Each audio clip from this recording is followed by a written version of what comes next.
Hi friends! Today we'll be talking about the latest Ashes of Creation Twitchcast, which was held today, September 27th, 2018. If you don't know, Ashes of Creation is going to be the greatest MMORPG ever to exist in the history of the world. The game will take the best aspects of all games that came before it and put them all in one place. The world of Vera.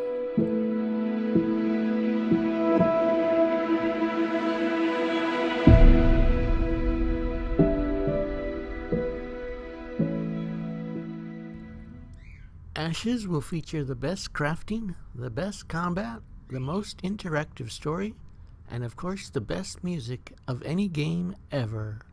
It's going to make MMOs great again.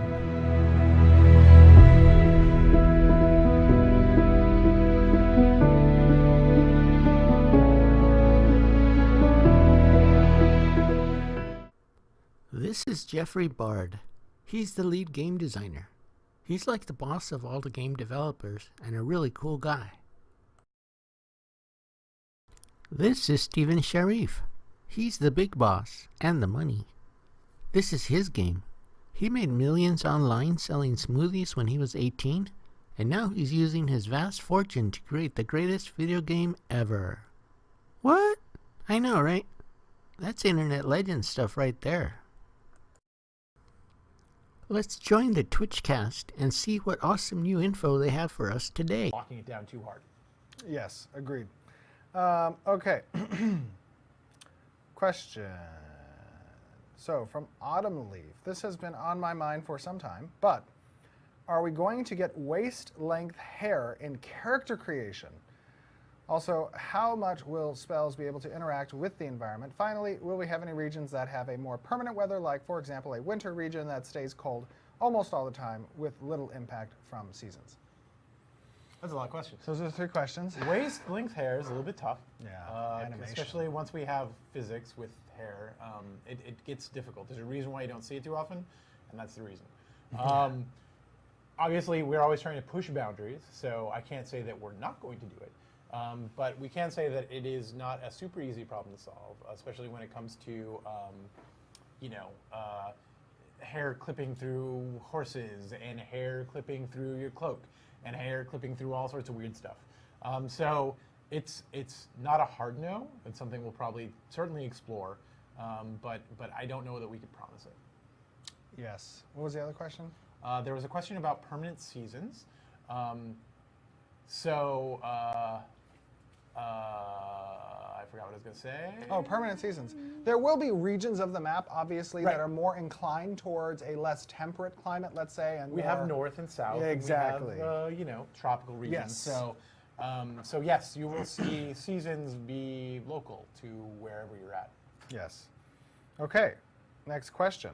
And also magical seasons. Magical seasons as well. Seasons where, okay, I'm in a tropical zone and suddenly it's snowing here, and it's never snowed here before. And what's going on? Someone asked, are we planning cinematic events in-game? Yes. Yes. Yes, yes, yes. Okay, Tact0210 asks, with dungeons not being instanced, will it scale to how many players enter if more than 8 go in at a time?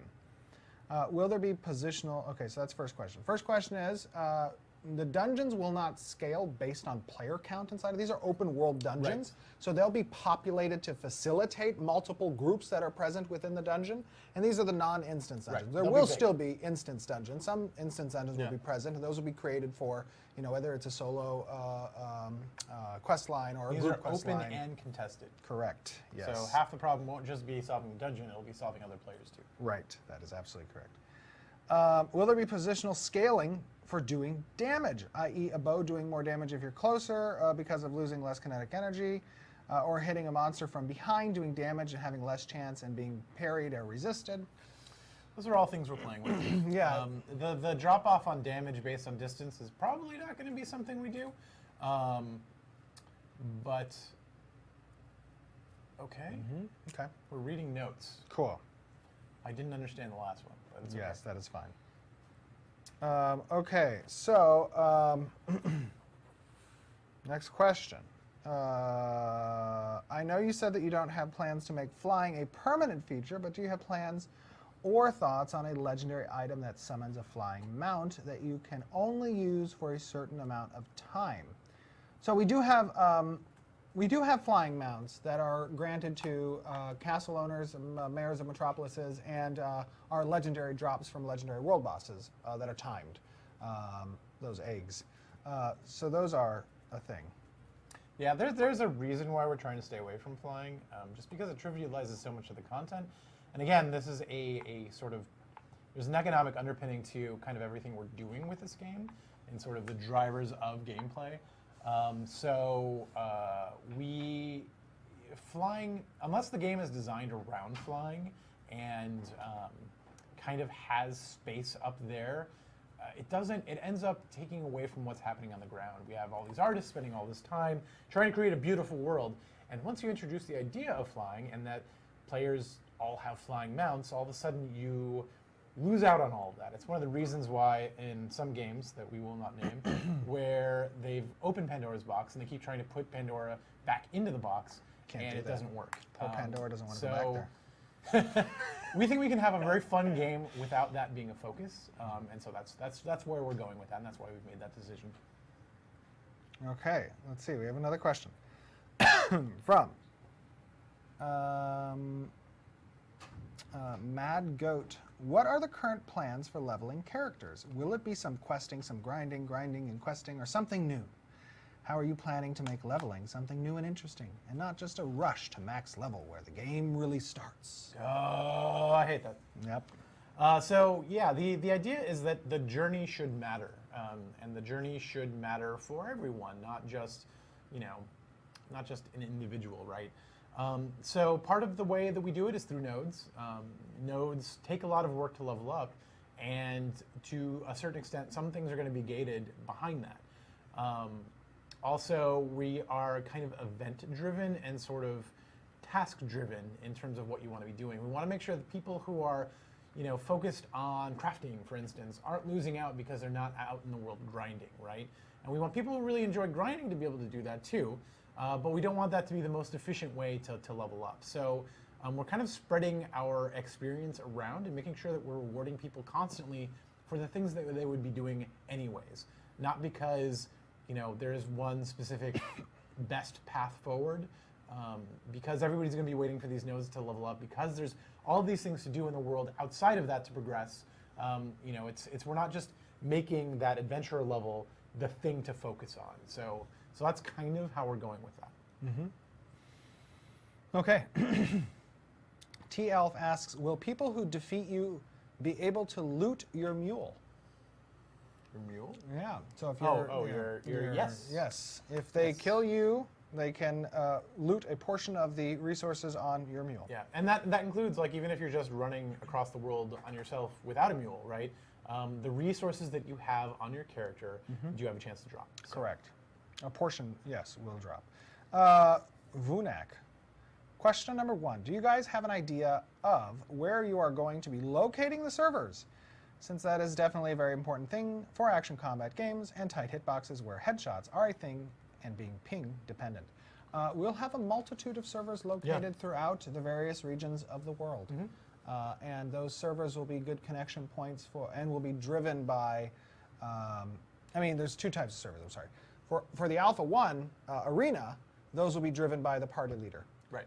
And whatever region they have selected, if they invite friends to their squad or whatever, they'll be able to play on that region. With regards to live launch, when the servers go live, you'll be selecting a server to play on, and that will be your character's home. And that server, you'll be aware of where that server is located, usually by either a ping or a region that's notated on next to the server. But yeah, we've done a lot of work on this. We've already scattered out. We've already got our plan. Yes. So we're pretty much ready to go on that. And the great thing about Alpha 1 is that a vast majority of that server architecture is in place on the back end. Which is cool, and why we are very happy about that testing going forward. So let me check out some questions before we hop off on Discord. Questions, here we go. This is, in questions. Okay, that makes sense. There's a questions channel. Will there be long duration CC? Generally, we're going to stay away from taking complete control away from characters. So CC will usually be interrupts and things along those natures.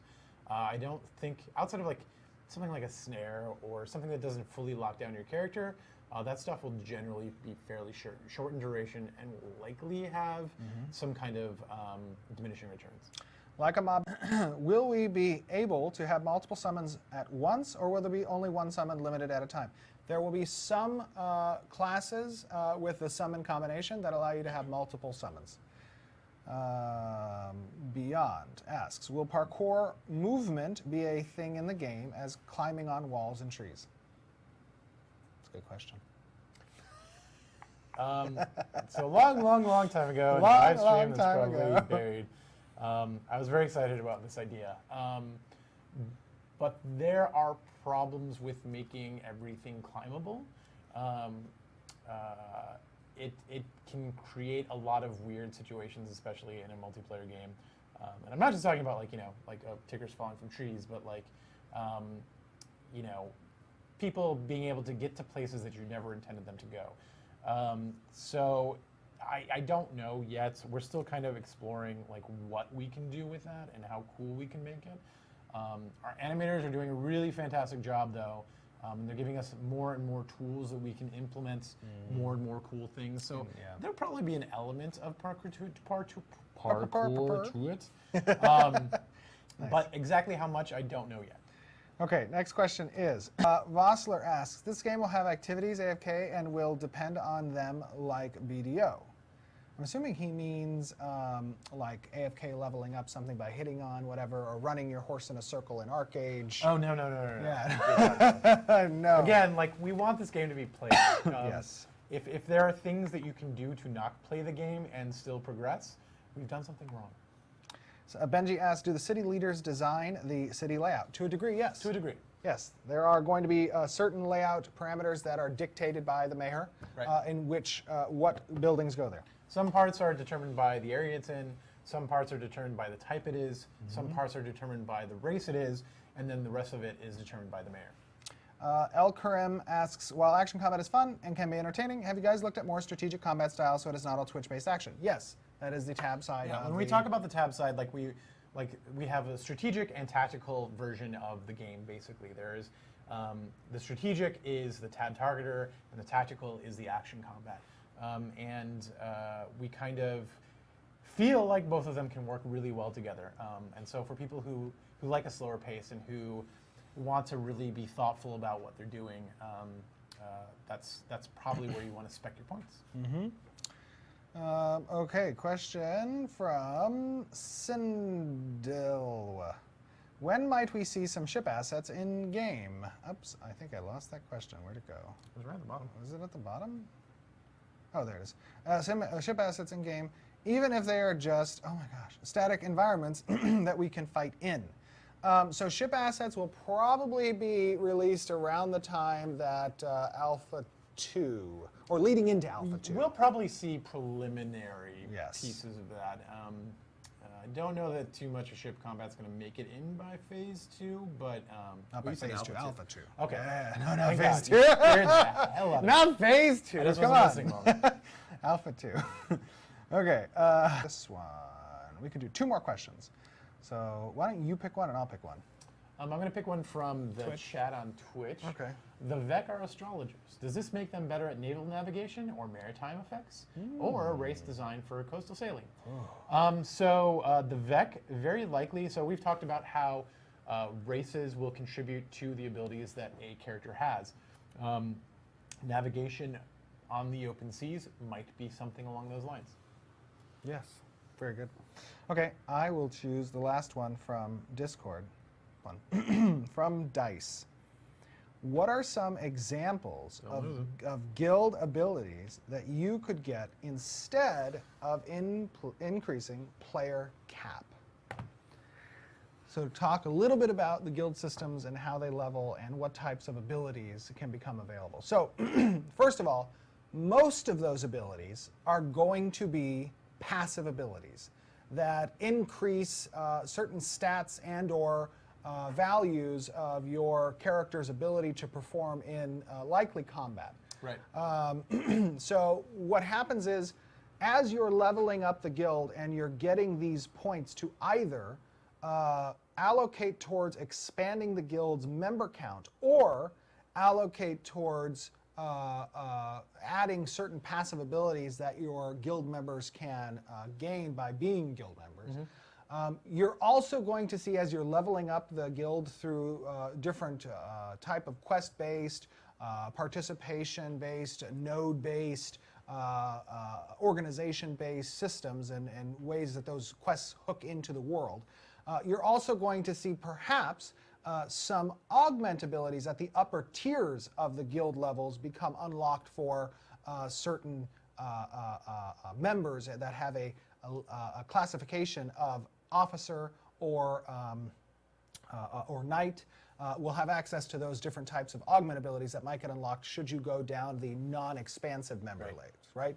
And the idea there is to offer these benefits to smaller groups. You know, not everything has to be about the quote-unquote Zerg, right, or the mega guilds. Yeah. Having and it makes sense, having a fine-tuned, honed-in, specific thing that your guild is good really at, good at. yes. Yeah. And Stephen said likely combat, but it's not always going to be combat. Right. You could have an economic focused guild, you could have a trade-oriented Yes. guild, and there's all sorts of things that you can kind of put together and kind of give your guild its own identity. Right. Yeah, and another thing we were talking about, I remember early on with regards to guilds, is not just that, but also having a reputation score. Right.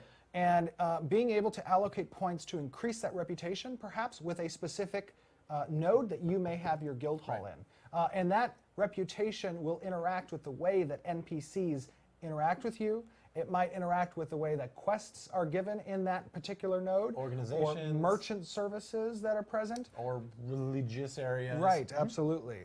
And that can also be a focus that guilds will be able to allocate points towards as opposed to the expansive or necessarily the skill-based stuff. Right. Yeah. All right, guys. That was a good question. Well, was a hey, really good question. we will be continuing the stress test, I believe, until around October 5th, around there, seeing how these bug fixes and different iterations go. And then around that time is when we will release the NDA for players to actually stream their gameplay sessions and you guys to kind of watch regularly these gameplay sessions. But watch our progress. And watch our progress, absolutely. We're very excited here at the studios, obviously, to have something in the hands of the players that reflects Ashes of Creation, the environment that it is in, the world that you will be playing in eventually. And we feel it's obviously an important process to keep you guys informed and plugged into the development of this project. It is such a massive project. It really is. And well, we're getting there. We are getting We're making there. progress. Absolutely. And we love being able to come to you and show you that progress. So, guys, from the bottom of our hearts, everybody here at Intrepid Studios appreciates your guys' dedication and commitment to watching this project proceed and the feedback that you give us. It means the world to us. And we will see you next time. Take care, everybody. Have an awesome weekend. Bye, everybody. Chat with you soon. Part 3 of this series will feature live combat footage from the Alpha 1 stress test.